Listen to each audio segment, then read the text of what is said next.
ngày nay ប្រភេទមងតែមិនយកចូលហើយក៏យើងមកធ្វើវីដេអូបង្ហាញជូនបងប្អូនណាខ្ញុំកាន់នេះគឺប្រភេទមង3ជាន់សម្រាប់បងប្អូនដែលកំពុងរងចាំមង3ជាន់កម្ពស់3ម៉ែត្រប្រោយ100ម៉ែត្រចាគឺមានហើយវគ្គនេះគឺយើងចងជាមួយនឹងជើងធ្ងន់តែម្ដងណាចាមងនេះមួយដៃណាបងប្អូនខ្ញុំកាន់នេះក្នុងមួយដៃនឹងទម្ងន់2គីឡូចាជាមួយនឹងជើង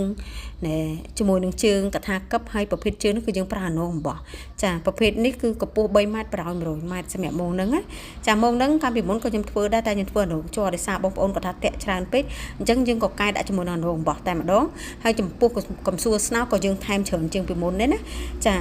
ហើយប្រភេទមងនេះបងប្អូនជាក់ស្ដែងអ្នកដែលធ្លាប់ប្រើគឺគាត់ដឹងហើយប៉ុន្តែបើសិននិយាយពីគុណភាពប្រភេទមងនេះគឺយើងកាន់តែអាប់ដេតទៅមុខអញ្ចឹងណាដោយសារតែមានភ្ញៀវប្រើគាត់ប្រាប់ពីចំណុចខ្វះខាតទៅយើងព្យាយាមកែបន្ថែមចាដូចកំសួរនេះអញ្ចឹងកាលមុនយើងដាក់ទូចណាស់ឥឡូវយើងឡើងគាត់រៀងធំហើយសម្រាប់អាណងខាងលើនេះក៏ដូចគ្នាដែរកាលមុនលេខទូចឥឡូវយើងតម្លើងលេខអាណងលើដូចគ្នា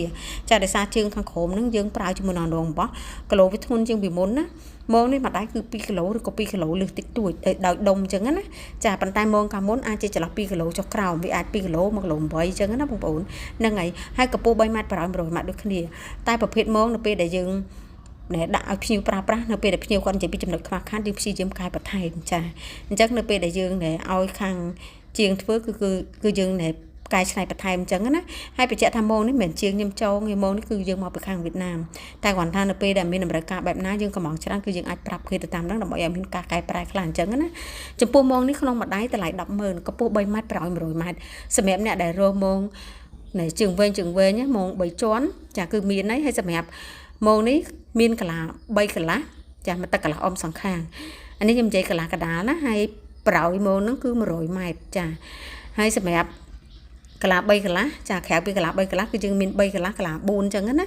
ចា4កន្លះកន្លះ5 6 7ដល់8ចាហើយបញ្ជាក់ថាមកទឹកកន្លះអមសងខាងគ្រប់កន្លះទាំងអស់បងប្អូនដែលដាក់ម៉ូនេះគឺដាក់ត្រូវមែនតើណាចាវគ្គមុនអ្នកដែលគាត់ប្រើត្រឹមតែកន្លះ5កន្លះ7ក៏ត្រូវជាប់ដែរណាប្រភេទម៉ូហ្នឹងគឺអត់រើសទេដោយសារតែវាមានកន្លះធំកន្លះទូចបដិញគ្នានៅពេលដែលដាក់ជាប់ទៅគឺជាប់ទាំងត្រីដែលលើកន្លះទៀតអញ្ចឹងអត់ដូចម៉ូងរបស់យើងទេប្រភេទម៉ូង3ជាន់នេះប្រើចំណេញជាងហើយចំពោះម៉ូងនេះក្នុងមួយដៃតម្លៃ100,000ណាចា